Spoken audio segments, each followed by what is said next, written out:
Vamos começar com Moisés, o melancólico. Características principais do melancólico. Nós temos aí o trabalho, mas temos comentários interessantes, dos outros conteúdos do novo livro que eu trouxe.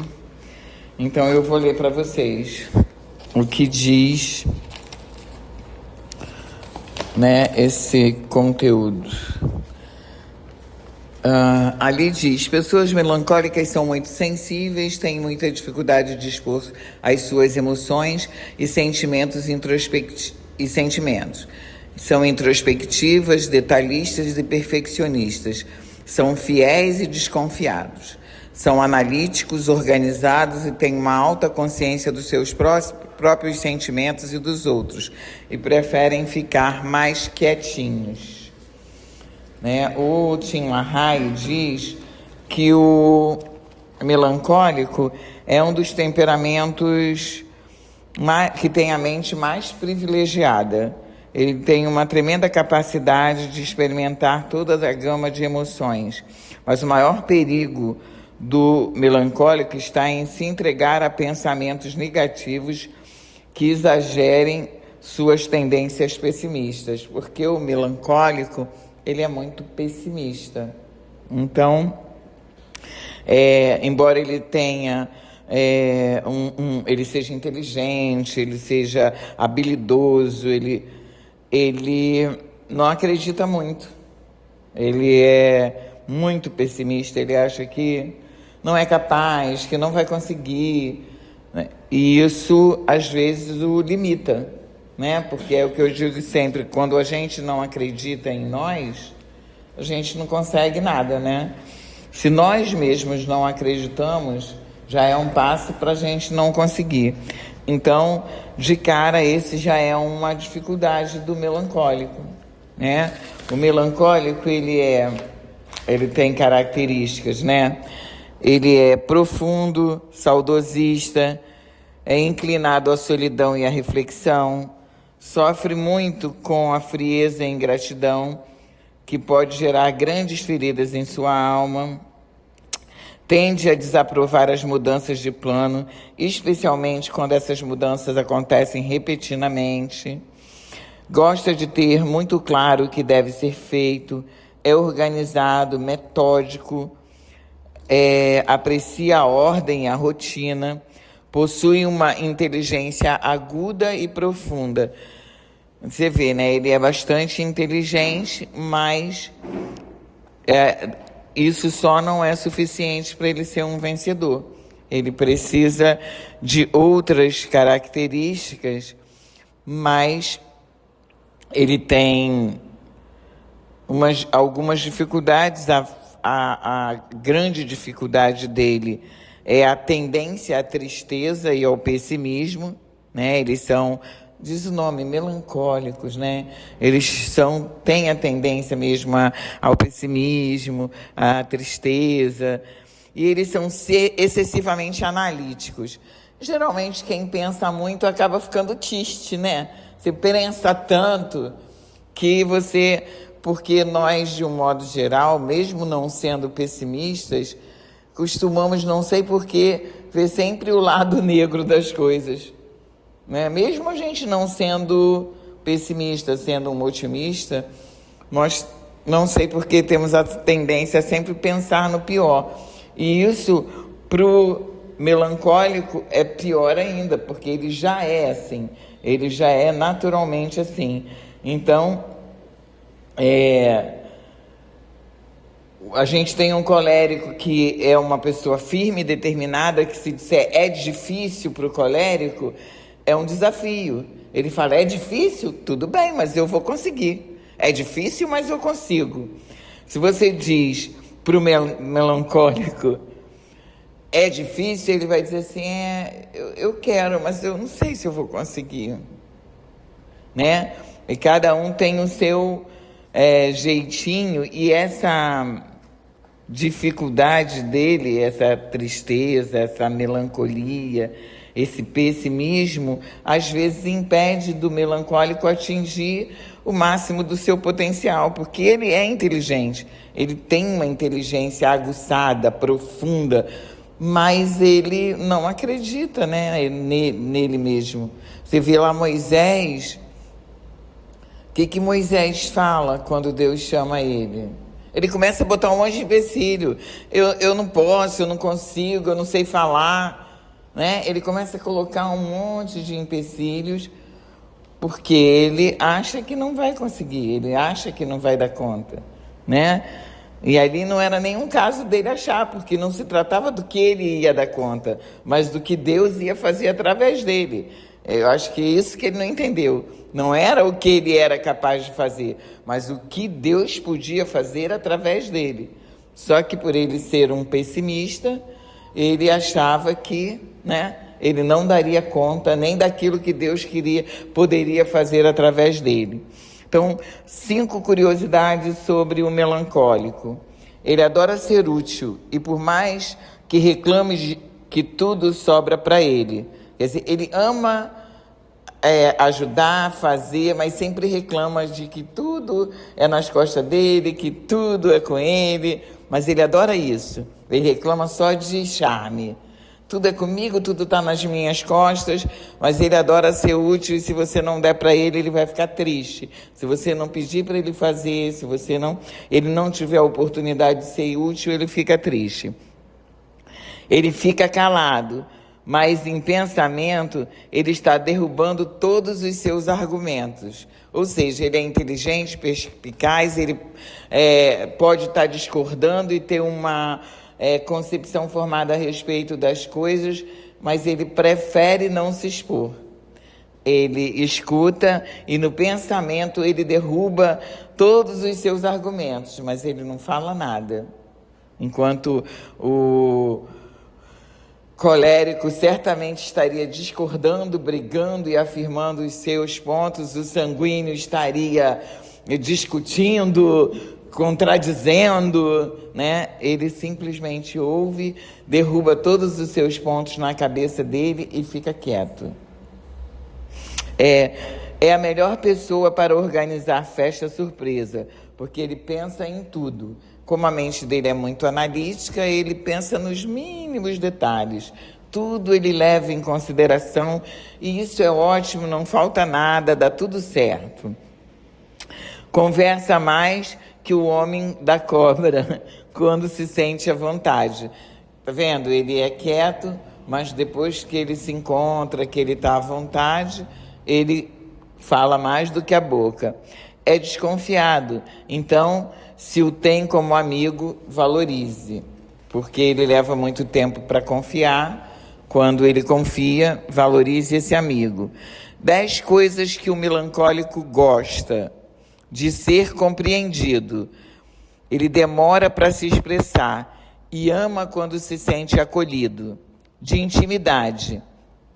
Poucos e bons são o que o fazem feliz. Ele não faz questão de ter muitos amigos, ele faz questão de ter bons amigos. O sanguíneo, não que ele não goste de bons amigos, mas ele adora ter muitos amigos. Quanto mais amigos, melhor. Mas o melancólico não, ele é desconfiado, ele não confia em todo mundo. Então, ele sabe que ele não vai ter muitos, porque a própria natureza dele não vai permitir. Mas ele faz questão de ter bons. De detalhes, ele presta atenção em tudo e nada escapa ao preciosismo dele. Uma outra dificuldade do melancólico é que ele é perfeccionista.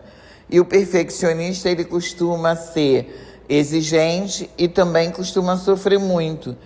Por quê? Porque o perfeccionista, para ele, nunca nada está perfeito. Então, ele está sempre frustrado, né? Ele quer que tudo fique perfeitamente perfeito. E, às vezes, para ele, ainda que todo mundo ache que está ótimo, para ele não está. E ele acaba sofrendo, né? O perfeccionismo acaba sendo para ele um problema, né?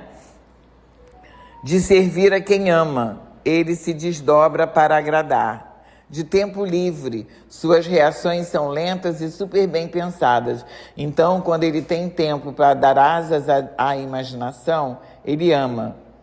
De carinho, pode agarrar que ele gosta, tá vendo? O melancólico gosta de toque, gosta de abraço, gosta de carinho. De lugares organizados. A harmonia e a ordem e o zelo geram paz nele.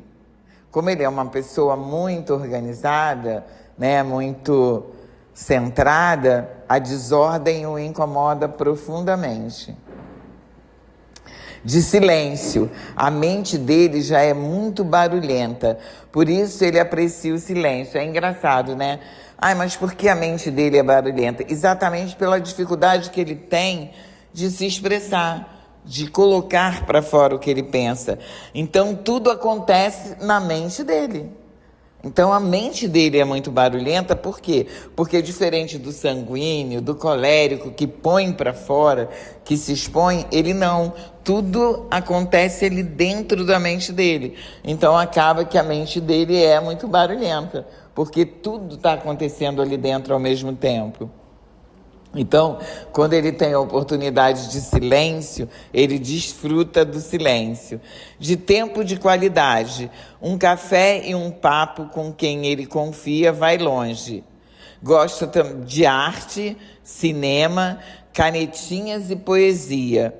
Por ser sensível e imaginativo, ele se encanta com tudo que é dramático. 10 coisas que o melancólico não gosta. De superficialidade. Se não for claro e profundo, vai aumentar a desconfiança dele. Ele não gosta de nada que é raso, que não é verdadeiro, que não é sincero. Então, ele já é uma pessoa desconfiada. Se ele vê que a pessoa é superficial, ele nem se aproxima, nem valoriza. E não confia, que para ele já é o melancólico já tem dificuldade de confiar. Ele não gosta de atrasos, ele se sente desrespeitado. Eu também não gosto. De ser centro das atenções, ele se sente sempre julgado. De conselhos, solução para os seus problemas. Ele sabe o que fazer, apenas o escute. Ou seja, quando um melancólico vier desabafar com você, na realidade ele não quer o seu conselho, ele só quer o seu ouvido. Ele quer alugar o seu ouvido e só, porque ele já sabe o que ele tem que fazer, mas ele só precisa falar, colocar para fora. Então, vocês estão vendo a importância da gente conhecer um pouquinho de cada temperamento?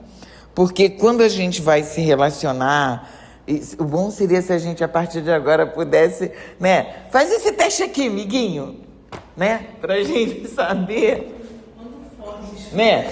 Gente, já manda logo um QR Code. Aqui nesse livro tem um QR Code. A gente manda, amiguinho, preenche aqui, por favor. Que aí já sai lá o que ele é e fica mais fácil da gente se relacionar, né? Porque é tanta coisa boa que a gente fica sabendo que fica mais fácil você ver. Vem um melancólico conversar com um sanguíneo que adora se comunicar e dar opinião e falar o que pensa. Vai encher o saco do melancólico, que ele não queria isso, ele só queria falar. Ele só queria conversar, colocar para fora. Então a gente, né? O sanguíneo, se conhecesse, já seguraria sua onda, escutaria com mais paciência, né? E ficaria bom para todo mundo. Então, eu vou começar a fazer esse teste nas pessoas. Que na época que eu fiz isso aqui não tinha QR Code, né? Não tinha internet para fazer teste online, agora tem tudo facinho. Ele não gosta de várias opções. Muitas opções para ele são difíceis, porque ele é indeciso.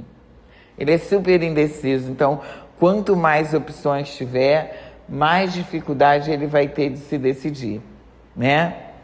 Isso já é normal, né? É difícil você se decidir quando eu penso assim, em roupa. Quando a gente tinha pouca roupa, porque eu acho que todo mundo teve essa época, né? Não sei da história de todo mundo, mas eu tive a época do pouca roupa, né? De ter um tênis, uma sandália e, né? Ou você vai de tênis ou você vai de sandália. Ou você vai de sandália ou você vai de tênis. Então não tinha essa dificuldade, né? De o que é que eu coloco. Aí depois que a gente compra zilhões de sandálias e sapatos, tênis, aí é a maior dificuldade para saber com o que a gente vai, né? Porque a gente tem tantas opções que a gente fica sem saber com o que vai. Então, de um modo geral, muitas opções já nos dificultam, mas para o melancólico é mais difícil porque ele é naturalmente indeciso. Então, ele vai ter mais dificuldades do que os outros que não são tão indecisos. Ele não gosta de ambientes cheios de pessoas desconhecidas. Ele se sente muito desconfortável, né? O contrário do sanguíneo que já chega chegando. Oi, gente, eu sou o fulano, eu faço isso, eu faço aquilo, né? Ele já não gosta, ele vai ter muita dificuldade, vai ficar num cantinho, observando todo mundo. Vai levar um tempo. Para o melancólico é bem desconfortável um lugar cheio de gente que ele não conhece.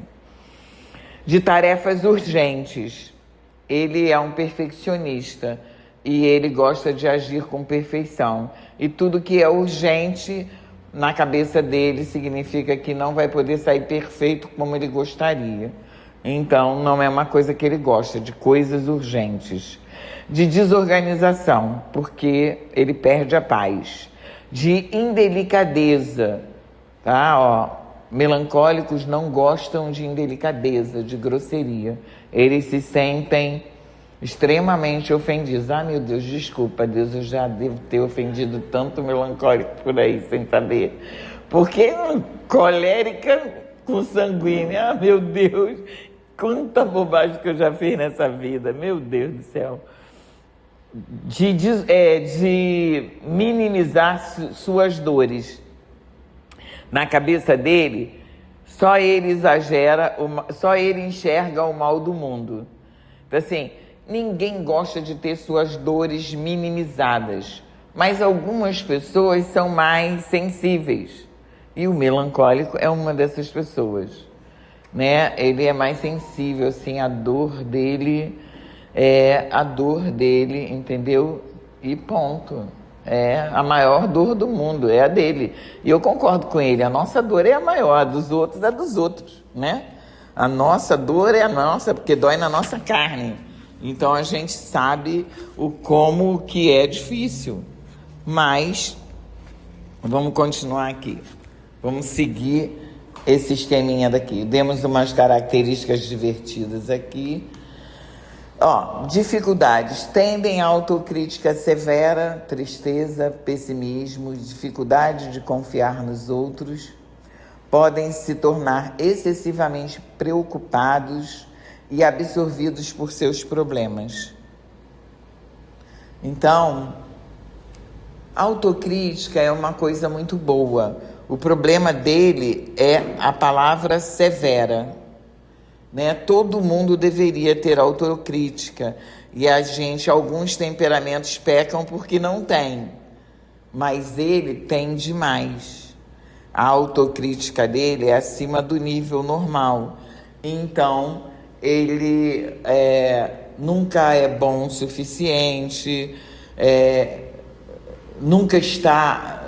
nada está bom o suficiente para ele, é o perfeccionismo. E aí a gente tem algumas coisas que a personalidade dele podem melhorar ou agravar, dependendo da vida que ele teve, da família que ele teve, de como foi a adolescência, né?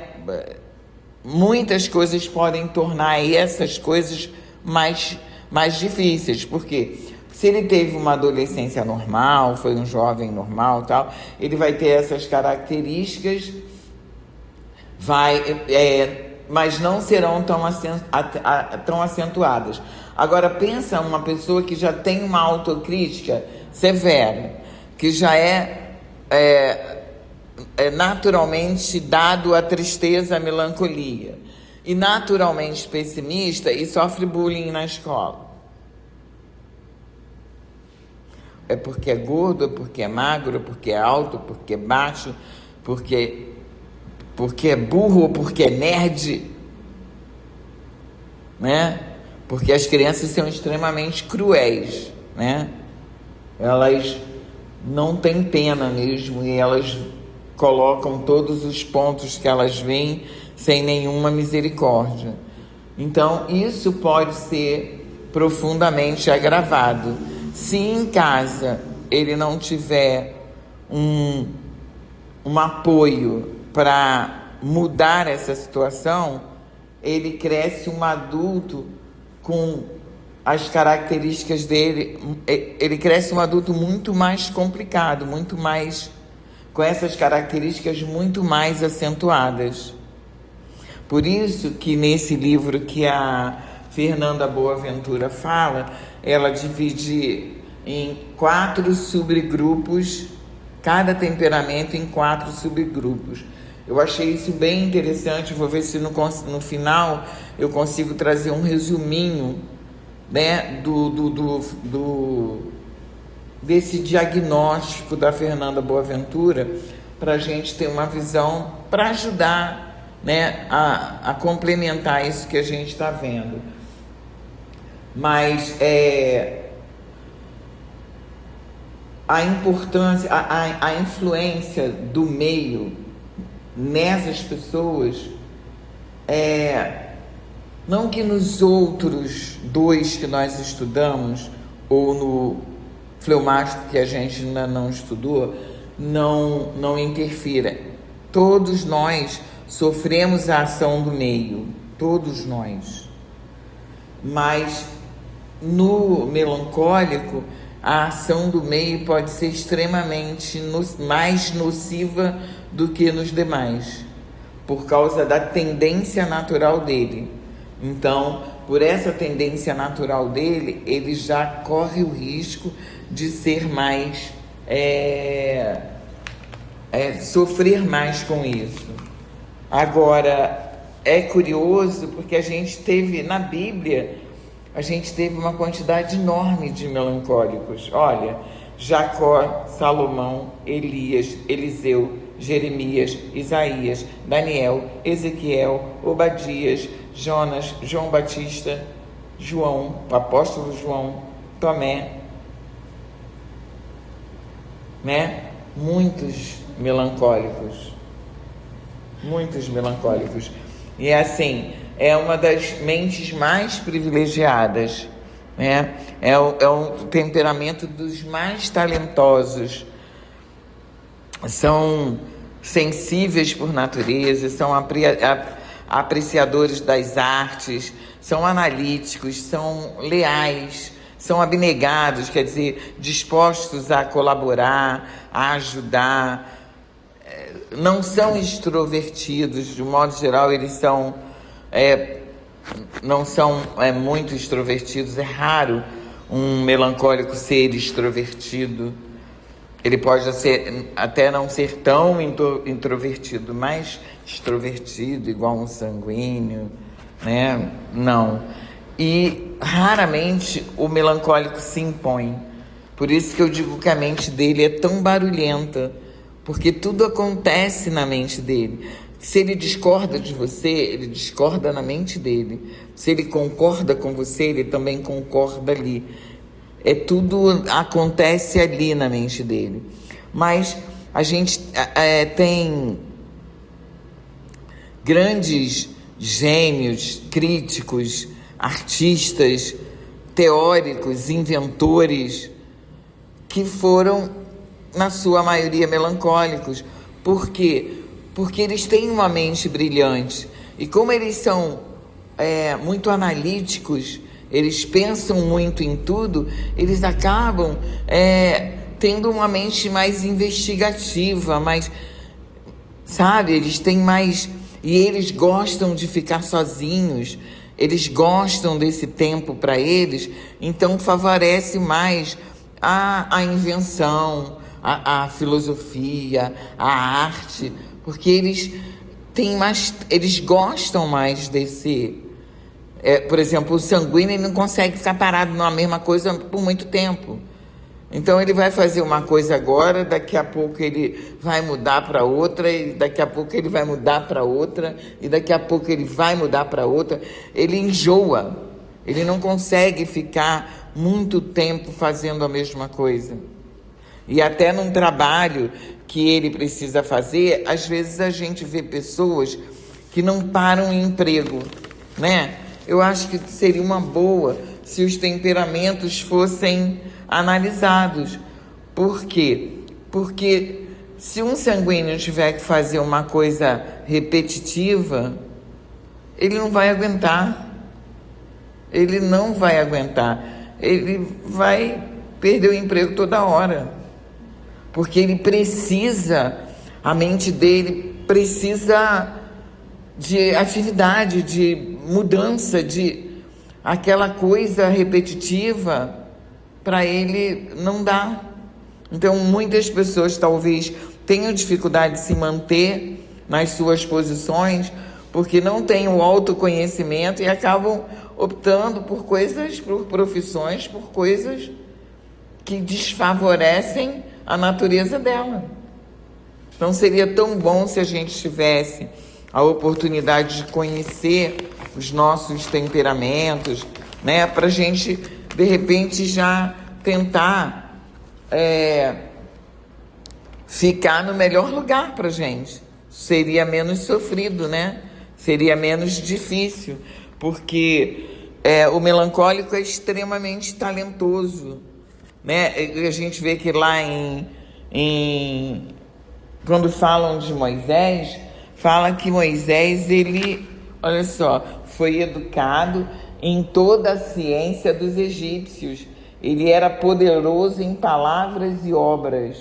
Mas quando Deus fala com ele, ele diz que ele não sabe falar. Né? Diz que ele não sabe falar. Ele arrumou um monte de desculpas. Né? Olha, ele tinha um complexo de inferioridade, e o melancólico é o que mais tem esse excessivo sentimento de inferioridade, né? Lembra, Moisés falou: eu não tenho nenhum talento, eu não conheço teologia, quer dizer, eu não, ninguém vai acreditar em mim, eu não posso falar em público, né? Eu nunca fui eloquente, eu sou pesado de boca. E era um homem instruído, ele foi criado como filho de Faraó, sobrinho de Faraó. Ele teve toda a instrução de um faraó. Ele foi criado como um nobre egípcio. Então ele foi instruído em toda a ciência, em toda a cultura do Egito. Mas ele não se sentia capaz. Ele tinha um sentimento de inferioridade, né? Ele era indeciso, né? Tem uma passagem aqui que fala, né, que ele não queria ir. Ele também tem muita tendência ao medo, a ser medroso. Também é sujeito à ira. O colérico se ira com muita facilidade, mas o melancólico também frequentemente tem acessos de ira, e eles chamam de efeito tsunami. Acho que é como se ficasse represado e ele não reagisse. E aí, quando ele reage, ele tem uma reação maior do que a situação. É aquela coisa que a gente fala que o cara, come um elefante e engasga numa formiga? Por quê? Porque ele vai represando aquelas coisas, represando, e um dia ele explode com uma reação que você não consegue entender, às vezes por causa de uma besteira, né? Ele teve uma relação, aí chamam isso de efeito tsunami, né? Aquilo vai, e quando volta muito maior do que foi. Ele tem dessas coisas, a ira dele se acende, mas é como se fosse o acúmulo de muitas coisas, e eu acredito até que por tudo ser na mente dele, ele vai ali guardando, acumulando, e aí quando ele explode, geralmente a reação dele é muito maior do que a causa que o levou a reagir. Isso é difícil, mas a gente vê pessoas assim, que às vezes a gente fala, não entendi, por que, né, que estourou desse jeito? Por que foi assim? Não entendi.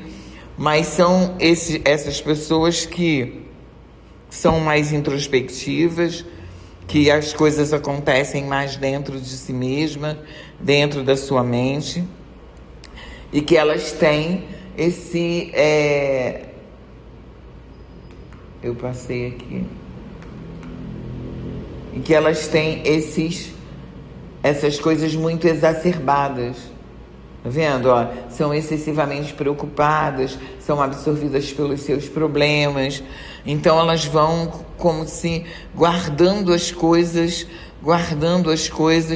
e aí quando elas explodem, elas têm uma reação infinitamente maior, porque elas não estão explodindo por aquele momento, mas elas estão explodindo pelo acúmulo de muitos momentos em que elas não explodiram, né? Então a gente tem que ficar atento a isso, até para quando acontecer a gente ter a capacidade de entender e não ficar magoado, não ficar chateado, né? Porque acontece, se a gente não conhece, a gente fala, a pessoa não tá bem, né? Não tá, essa pessoa não tá bem. Ou quem não conhece direito, essa pessoa é um desequilibrado, né? Foi um negocinho de nada, e o cara fez um transtorno por um negocinho de nada, uma tempestade num copo d'água, mas não é um copo d'água, às vezes foi a gota da água que faltava para que o copo transbordasse. Ele já vinha com várias gotas, até que caiu aquela gota que foi a responsável pelo transbordar. E aí a reação dele é maior do que uma gota. Mas não era uma gota, eram todas as outras gotas que ele suportou, né? Então, aspectos emocionais. Moisés é um exemplo clássico do melancólico, com suas virtudes e lutas emocionais. Moisés, antes da transformação, inseguro, introspectivo, sentia-se inadequado para liderar. Pediu que Deus escolhesse outro. Então, olha só. Primeiro, ele é curioso ele se sentir inadequado, porque, como eu falei, Deus deu a ele a oportunidade de ser criado como filho de Faraó. Então, culturalmente, ele era um homem absolutamente instruído. Ele tinha tudo de melhor da cultura egípcia. A boa educação, a instrução, a ciência, a tecnologia, tudo que havia de bom naquela época e que o povo, né, egípcio tinha, ele recebeu, porque ele era sobrinho do faraó.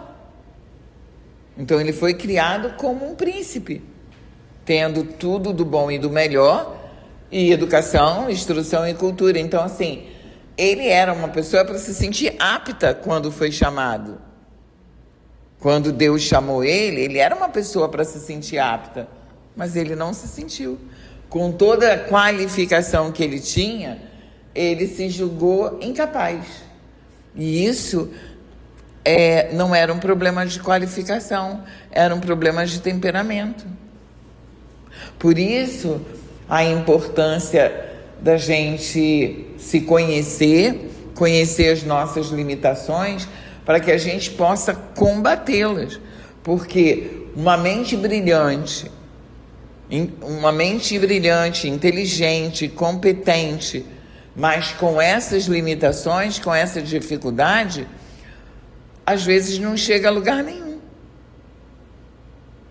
Então, assim, é um desperdício, porque é uma pessoa brilhante, inteligente, com altas capacidades, mas que porque tem um sentimento de inferioridade, tem medo, tem insegurança, deixa de atingir o máximo que o seu potencial pode atingir. Então é super importante que a gente se conheça, que a gente descubra as nossas limitações, para que a gente possa combatê-las. Você pode até não conseguir vencer todas, mas pelo menos, melhorar bastante. Moisés, depois da transformação... Peraí, por que eu passei? Olha lá, perfeccionista e sensível, fica frustrado com os erros do povo e com a sua própria limitação. A gente vê várias passagens onde Moisés fica frustrado com os erros do povo, e com a própria limitação dele, às vezes, em alcançar o povo, em fazer o povo entender o que Deus queria que eles fizessem, Tinha tendência a isolamento, ele passava muito tempo sozinho, refletindo e intercedendo. Então, isso são uma outra característica que pode ser perigosa, a pessoa que tem tendência ao isolamento e fica muito introspectiva, muito com seus pensamentos, se ela estiver cheia do Espírito, estiver cheia de bons pensamentos, ok. Mas e se ela não tiver? E também é um temperamento em que o inimigo tem muita facilidade de agir. Tem muitas brechas para acesso. Se não vigiar, ele vai nesses pontos fracos e detona porque a pessoa já tem baixa autoestima, já é inseguro, já é introspectivo, já é sensível, já gosta de ficar isolado. Então, para essa pessoa é mais fácil ainda dizer que ninguém gosta dele, que ninguém se importa com ele, que ele não vale nada, que ele nunca vai chegar a lugar nenhum. É muito mais fácil esses dardos inflamados do inimigo alcançarem ele, é muito mais fácil. Daí a importância da gente se conhecer até para se proteger, porque se a gente tiver algum irmão melancólico aqui, não é nenhum problema. Vai ficar com vergonha? Não tem que ficar com vergonha. Tem que ver essas características que são mais presentes em si e buscar em Deus melhorar. Porque eu imagino o quanto essa pessoa sem Deus já deve ter sofrido. Porque um melancólico sem Jesus deve sofrer muito. Muito. Ele fica muito suscetível à opinião dos outros. E as pessoas são muito mais críticas do que amigáveis. Então, um melancólico sem Jesus deve sofrer demais. Porque insegurança, é uma coisa muito ruim. E que as pessoas percebem muito rápido. E se aproveitam muito rápido disso. Porque o mundo é sempre... A natureza é assim, os mais fortes sobrevivem. Esse é um lema da natureza. os mais fortes sobrevivem. Você vê a planta mais forte sobrevive. O animal mais forte sobrevive. Você vê uma ninhada de animal, cachorro, gato, tem aquele montão. É o mais forte que sobrevive. Os mais fracos acabam sucumbindo e morrendo. É a forma natural da natureza eliminar os fracos. Tanto que eu não sei se vocês têm conhecimento, mas algumas tribos indígenas, elas, se uma criança nasce doente, elas eliminam. Elas matam. Porque aquela pessoa não vai ser capaz de sobreviver sozinha. Ela vai sempre depender de alguém para sobreviver. Então, entendeu? Na cultura deles, no entendimento deles, aquela pessoa tem que morrer. Como a natureza, os mais fortes sobrevivem. Se ele é um fraco, ele vai morrer. Se ele for largado lá na mata, ele não vai conseguir caçar para comer, plantar para comer, então ele vai morrer. Então eles matam. É cruel, é a lei da natureza.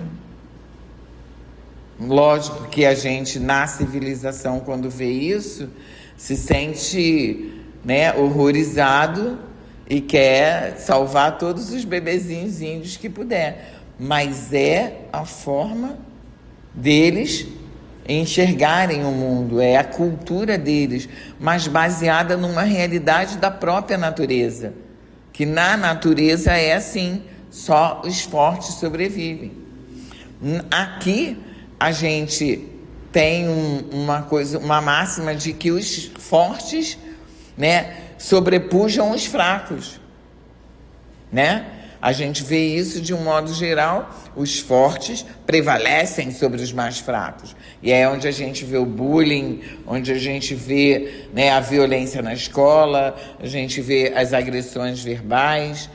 Essas pessoas sofrem mais, porque elas já são naturalmente introspectivas, elas já têm naturalmente medo, elas já têm naturalmente baixa autoestima, baixa autoconfiança.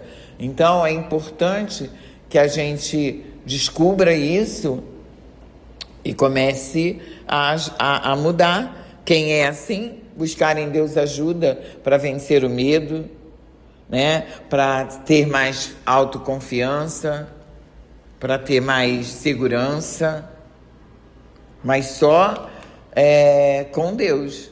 E aí a gente vê Moisés depois da transformação, o libertador de Israel, Ele enfrentou o faraó com coragem e conduziu o povo pelo deserto.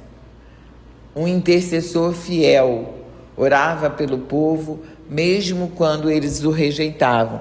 Se bem que a condição de intercessor para o melancólico não é muito difícil, porque ele gosta de estar sozinho. Então, para ele, a intercessão não é uma coisa muito difícil.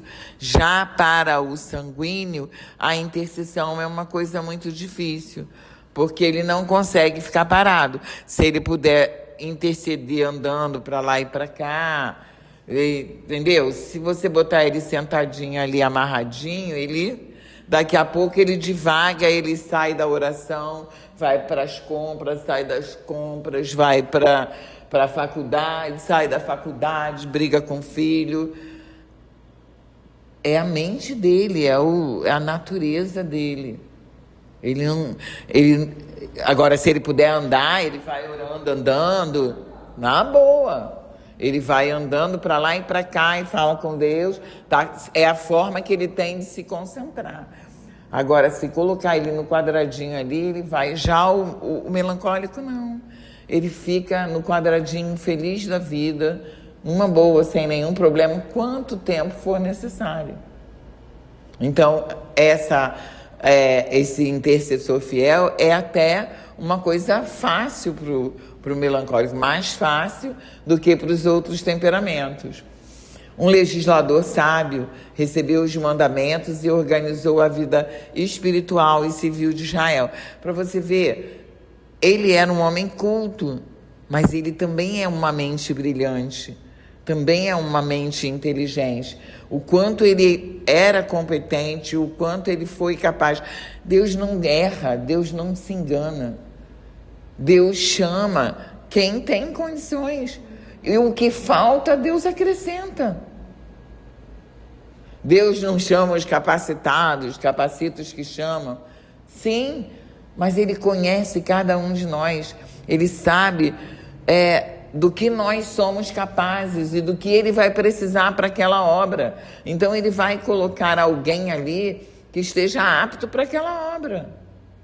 O que te falta, Ele vai acrescentar, é verdade.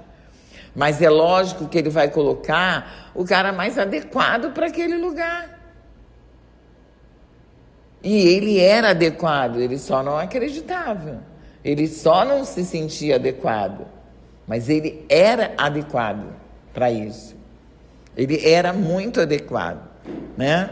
Mas a transformação espiritual. O Espírito Santo transforma a introspecção melancólica em sabedoria. Introspecção é, você olhar para dentro de você mesmo. Melancólica. Então, uma pessoa que olha para dentro de si mesma, ela está buscando o quê? O autoconhecimento. Ainda que seja melancólica, né? Mas ela está buscando.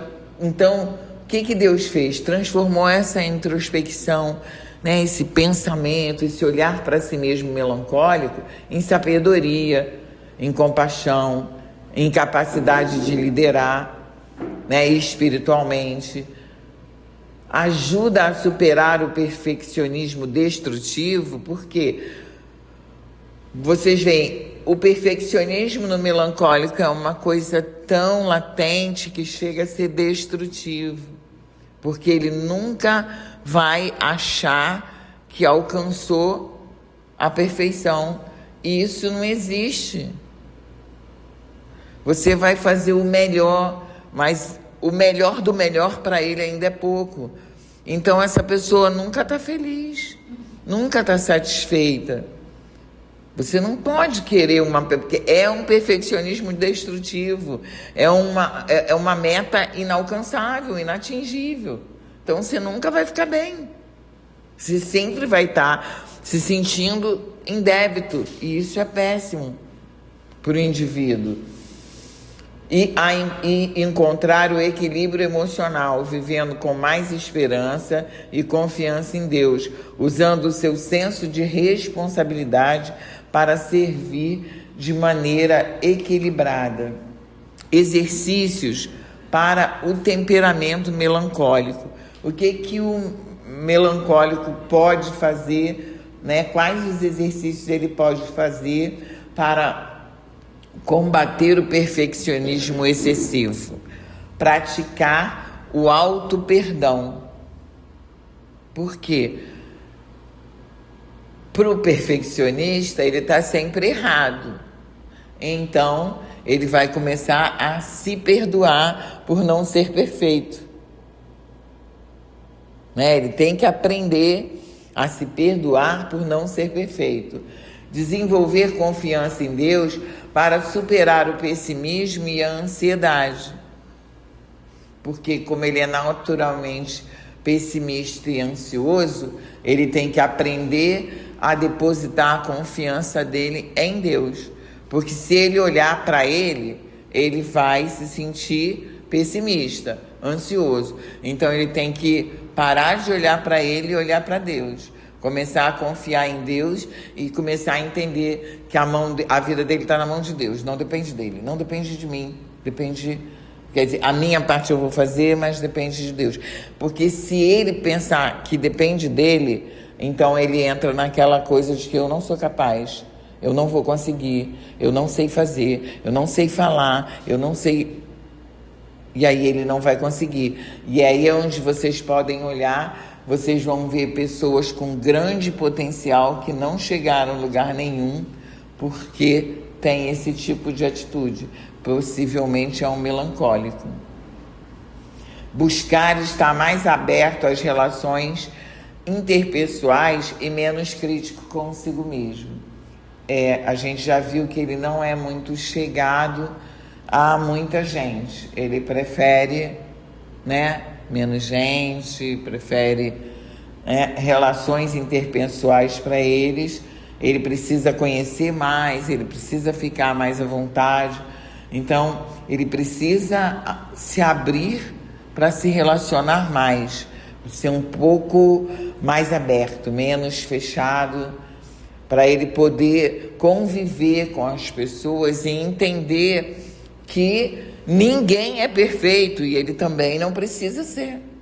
Porque aí ele vai deixar de ser tão crítico com ele. Quando ele se relacionar mais com as pessoas, ele vai ver que todo mundo sobrevive às suas fraquezas. E todo mundo convive com os outros apesar das fraquezas. Então ele vai ser menos duro com ele mesmo. Praticar a gratidão diária para equilibrar a tendência à tristeza. Por quê? Porque a tristeza é assim, um pouco de insatisfação, né? Um pouco de ingratidão. Porque às vezes você vê a pessoa triste por nada. Tem saúde, tem trabalho, mas ela está triste. Triste com o quê? Por que ela está triste? Eu não sei, mas eu sou assim. Mas se você exercitar, se você começar a buscar o lado bom das coisas, buscar olhar que tudo tem um lado bom, que você tem muito mais motivos para agradecer do que para reclamar, você vai diminuir essa coisa de tristeza. Quando você olhar com um olhar de gratidão para as coisas, e você vê, poxa, eu estou vivo, eu tenho saúde, eu tenho casa, eu tenho alimentação, eu tenho tudo que eu preciso. Mas se eu não tenho, eu sou capaz de conseguir, eu consigo. Se você aprender a agradecer por todas as coisas, e por isso a palavra fala para a gente, né?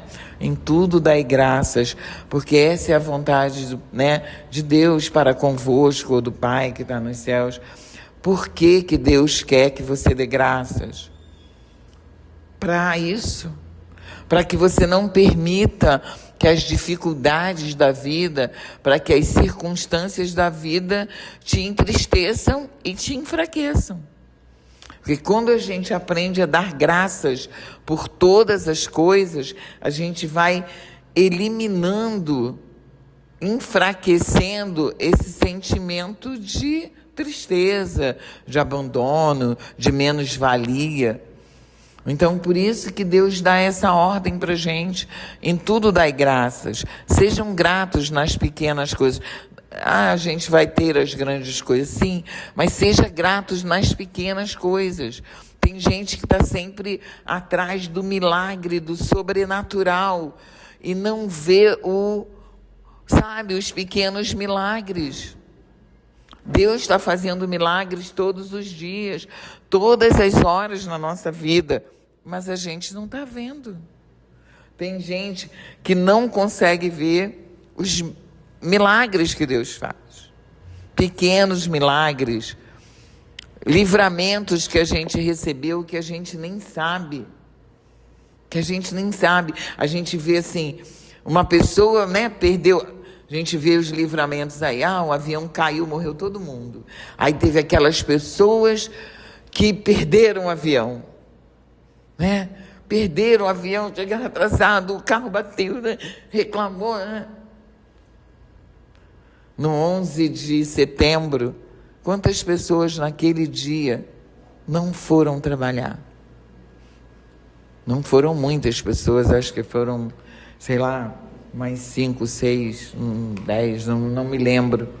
Mas algumas pessoas não foram trabalhar naquele dia em que o prédio caiu e morreu todas aquelas pessoas. Então, são livramentos, são pequenas coisas que a gente não é capaz de ver. Esses não são pequenos, né? Acabam que são grandes coisas. Mas quantas vezes você está no ponto do ônibus, o motorista vai embora e você reclama? Que droga, o motorista não parou, que droga, tô tão atrasada. Mas nenhum momento você fala assim, tudo bem, Deus, muito obrigado, né? Tudo tem o seu propósito, algum motivo o Senhor deve ter para isso. Daí tu chega lá na frente, o ônibus bateu, o ônibus enguiçou, tá parado no meio do caminho. Então é por isso que a gente tem que aprender em tudo dar graças. Quando Deus dá determinadas ordens, a gente às vezes olha pela ótica errada. É uma ordem tão sem sentido, né? Eu tenho que dar graças em tudo, mesmo quando está tudo ruim, eu tenho que dar graças. Mas é porque o dar graças é um exercício que você faz interior, primeiro para você reconhecer que tudo que Deus faz é bom. E quando você faz isso, você também fortalece a sua fé. Porque ainda que os meus olhos não vejam, eu creio que tudo que Deus faz é bom, então eu agradeço. E aí eu elimino o medo, a tristeza, a insegurança com esse exercício da gratidão. De agradecer por tudo, especialmente pelo ruim. Quando a gente faz isso, e Deus manda a gente fazer, não é porque Ele é um Deus vaidoso e precisa da nossa graça. É porque nós precisamos desse exercício diário de gratidão para não sermos contaminados pelas circunstâncias. Senão nós seremos contaminados e ainda que não sejamos melancólicos, poderemos ficar melancólicos num determinado momento. Amém? Então, que a gente possa aprender, né, em todas as coisas, todas as ordens que o Senhor deu para nós, elas têm uma utilidade. E essa ordem nunca é para Deus, mas é sempre para nós, para o nosso bem. Amém? Então, que o Senhor possa nos abençoar e que a gente possa ficar atento. Faltou só isso. Os melancólicos são geralmente bons artistas, músicos, inventores, cientistas, administradores, contadores e profissionais da saúde, especialmente os que atuam na área de pesquisa, tá? Porque, como eu falei para vocês, quem atua na área de pesquisa, de ciência, de tecnologia, porque é uma pessoa que tem uma grande capacidade de ficar consigo mesma. Ela não precisa muito de estar com outras pessoas, né? Ela tem prazer em estar com ela mesma. E o melancólico, ele não tem dificuldade de estar com ele mesmo. Às vezes ele não tem muito prazer de estar com ele mesmo, mas ele não tem dificuldade de estar só. E isso é muito bom para a área deles. Amém?